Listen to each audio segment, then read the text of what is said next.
Assalamualaikum warahmatullahi wabarakatuh. Kembali lagi bersama aku, mahasiswa pendidikan ekonomi Windy Febian Putri, tahun masuk 2024. Dimana lagi kalau bukan di podcast pendidikan ekonomi. The more you know, the more you grow.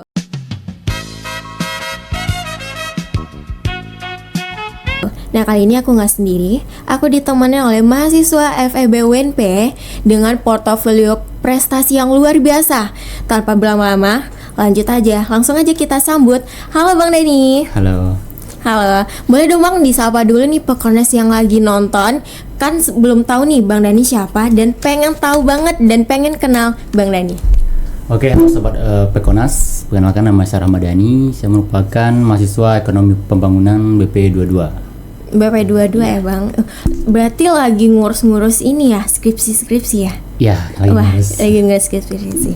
Nah, aku itu udah ngepoin Abang dan udah ngulik-ngulik nih profil Abang. Abang itu adalah mahasiswa aktif di berbagai kompetisi trading sampai olimpiade ekonomi. Jujur ya, sebagai orang awam itu kita pasti kurang familiar dengan kata pasar modal. Apa sih sebenarnya tujuan Abang dan apa sih kenapa Abang kepikiran buat terjun ke pasar modal tersebut? Oke, baik Windy. Awalnya mengenal pasar modal itu tentu sebelum masuk perkuliahan ya. Karena seperti yang sudah dipikirkan sebelumnya, perencanaan masuk kuliah, alhamdulillah sudah sesuai dengan jurusan yang dipilih. Karena memang targetnya memang di Fakultas Ekonomi. Jadi sebenarnya manajemen dulu. Tapi ada yang lebih menarik nih tentang ekonomi pembangunan. Jadi setelah ngulik-ngulik dalam, ketemulah di UNP dan kebetulan itu sudah kenal investasi. Jadi mulailah mencari komunitas yang relate lah dengan investasi gitu. Oh, berarti emang udah tujuan awal Abang ya untuk masuk ekonomi dan emang udah suka investasi. Nah, dari suka investasi itu Abang berkesempatan untuk memegang tanggung jawab yang gede sebagai Ketua Regional ISP Padang dan juga Duta Modal BEI. Nah Bang, selama Abang terjun langsung nih, apa sih tantangan yang sangat bikin Abang berdarah-darah gitu pas lagi edukasi masyarakat mengenai soal investasi?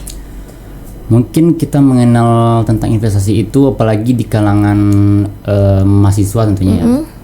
Yang mana seperti yang kita ketahui itu rata-rata investor apalagi di pasar modal sendiri yang berinvestasi itu rata-rata anak muda atau di kisaran SMA gitu.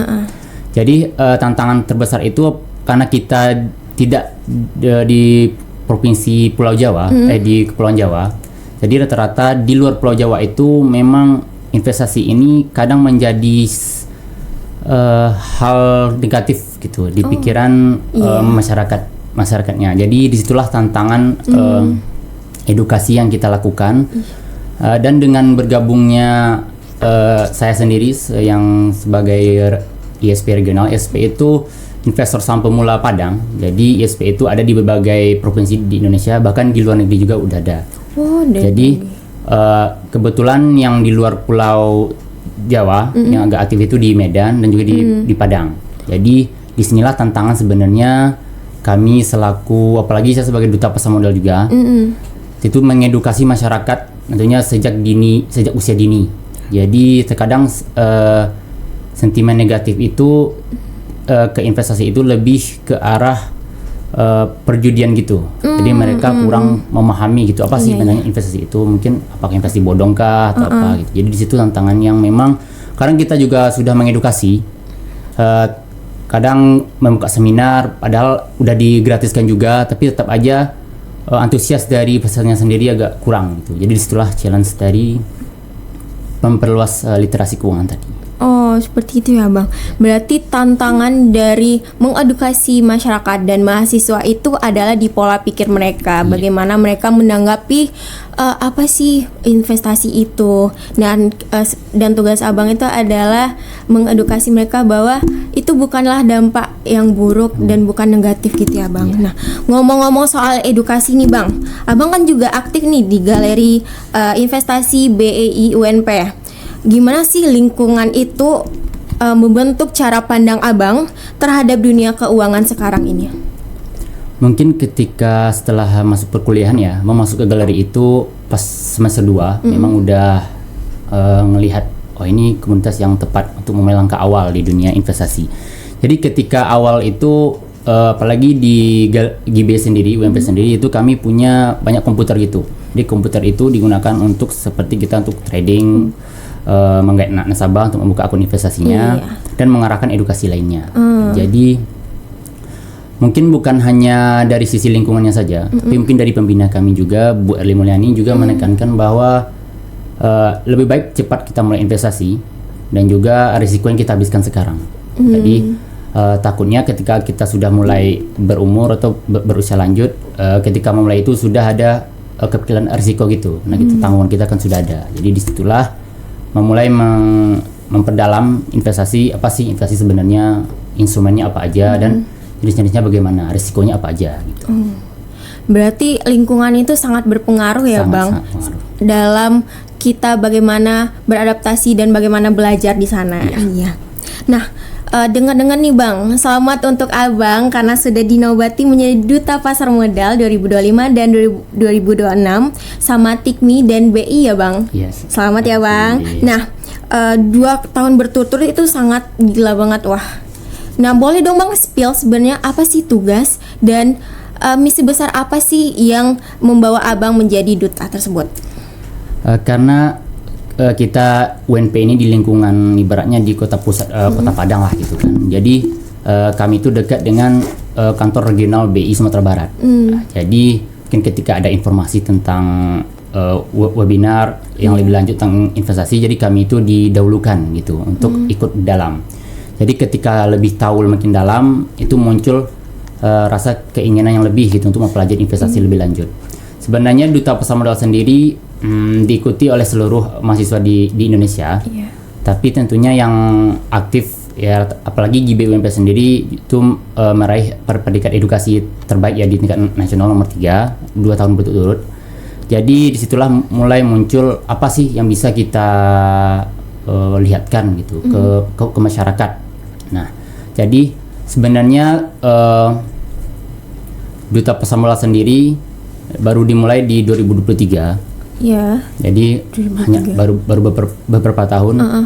Tapi impact dari Duta Pasar Modal sendiri memperkenalkan pasar modal ke masyarakat juga sudah cukup baik. Apalagi setiap tahunnya investor di pasar modal Indonesia sendiri juga makin bertambah gitu. Jadi seiring dengan hal positif tersebut, tentu saya sendiri sebagai Duta Pasar Modal tentunya berharap peningkatan tersebut tidak hanya diiringi dengan jumlah, tapi juga dengan kualitas dari SDM itu sendiri.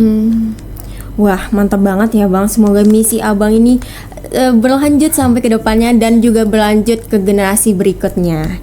Nah, tapi ini Bang, banyak teman-teman yang di luar sana ini pengen mulai tapi takut karena banyak katanya trading itu resikonya sangat besar dan bikin kita tuh boncos. Nah, sebagai Abang sebagai technical analyst tersertifikasi BNSP, apa sih rahasia Abang biar tetap tenang dan bisa tetap profit sampai kompetisi?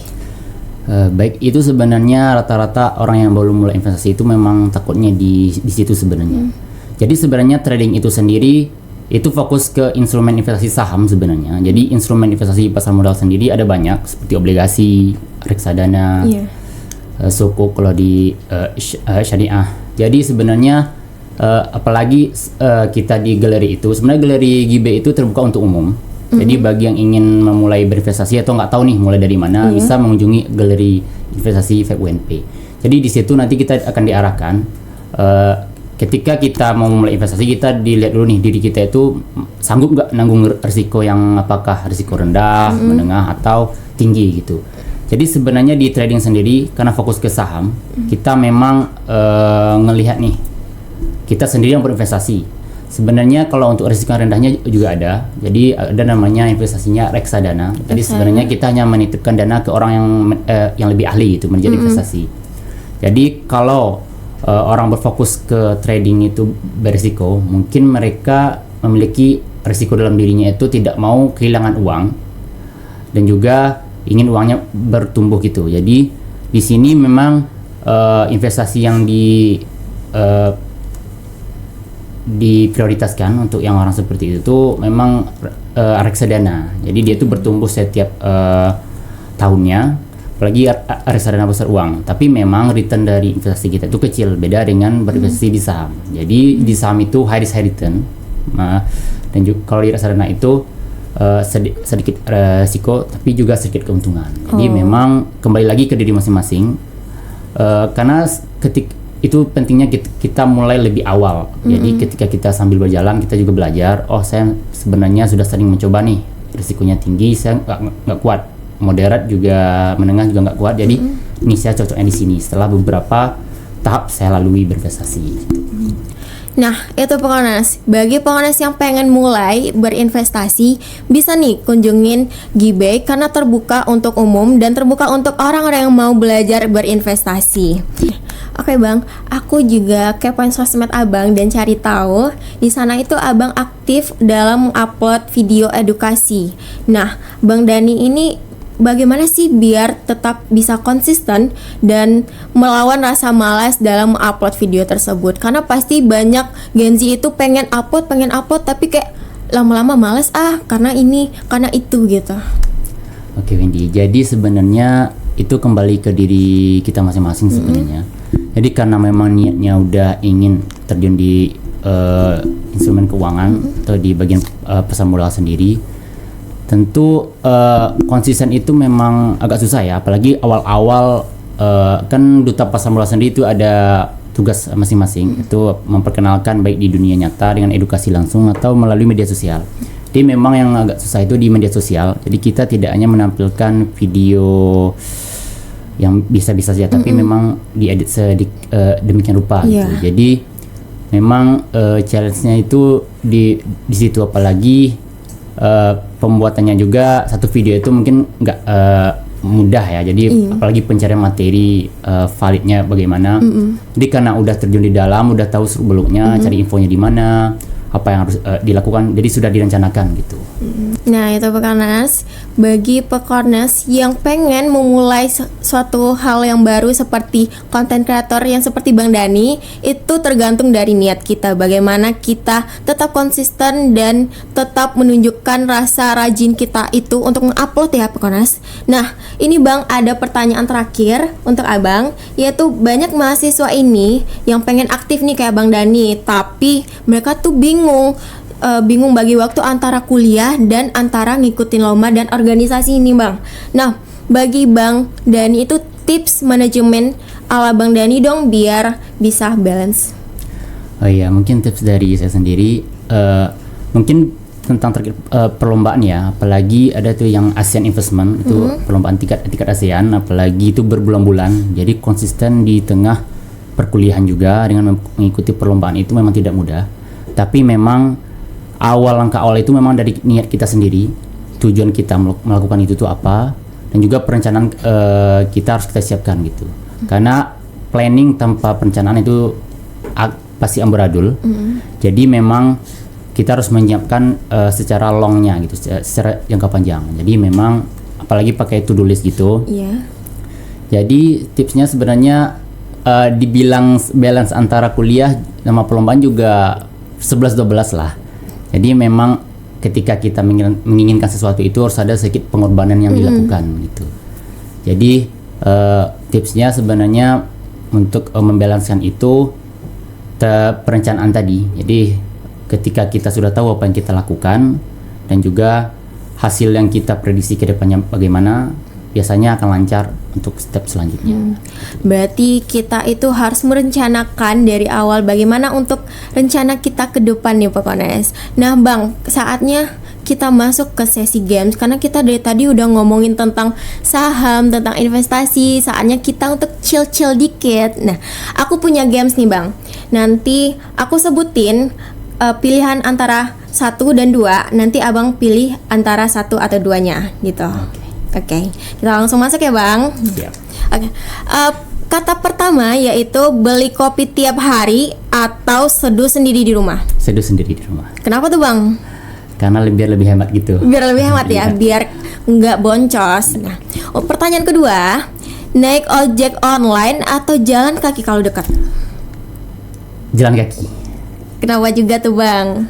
Karena itu tadi jaraknya dekat, jadi pengeluaran kita bisa kita batasi. Oke. Pertanyaan ketiga, investasi ke emas atau investasi ke saham? Pastinya saham. Saham. Kenapa tuh Bang? Karena emas sendiri jangkanya lebih panjang dan saham sendiri bisa per hari, mingguan atau per bulan. Oh gitu ya. Tergantung waktunya ya Bang. Tentunya. Oke. Yang terakhir yaitu punya satu sumber penghasilan yang besar atau punya 3 sumber penghasilan kecil tapi stabil. Satu penghasilan besar. Kenapa Bang? Karena itu tadi ketika lubangnya besar, jadi yang dihasilkan itu pasti besar dan kita juga bisa membaginya di berbagai tempat. Wah, keren banget ya Bang. Aduh, terima kasih ya Bang udah mengikuti games kecil ini walaupun sebenarnya cuma sebentar ya Bang. Nah, sebelum mengakhiri itu boleh dong Bang kasih conclusion dan closing statement untuk para pekonas di rumah. Baik para pekonas, jadi waktu akan terus berjalan, harga kebutuhan akan selalu naik dan kehidupan akan selalu berubah. Jadi jika kita mencari uang tanpa tahu cara mengelolanya, tentu hasillah yang didapat tanpa tahu lelahnya gitu. Jadi investasi itu sebenarnya bukan sekedar keuntungan, tapi juga harapan, perlindungan dan juga kebebasan di masa yang akan datang. Jadi saat kita baik dalam mengelola keuangan itu adalah sekarang, bukan nanti atau seterusnya gitu. Baik, terima kasih ya Bang Dani. Nah, jadi itu Pekonas, pesan dari Bang Dani bahwa investasi itu adalah hal yang penting untuk di masa ke depan karena kita nggak tahu bagaimana kondisi ekonomi ke depan yang akan datang. Nah, bagi Pekonas yang lagi nonton, jangan lupa untuk selalu bunyikan lonceng dan subscribe, dan jangan lupa untuk selalu follow akun media sosial Labar Pekobis di sini. Nah, Bang Dani, di sini kita punya tagline. Kalau misalnya aku bilang podcast pendidikan ekonomi, the more you know, the more you go. Okay. Podcast pendidikan ekonomi, the more you know, the more you go. Aku Windy izin pamit. Saya Ramadhani izin pamit. Assalamualaikum warahmatullahi wabarakatuh. Bye bye.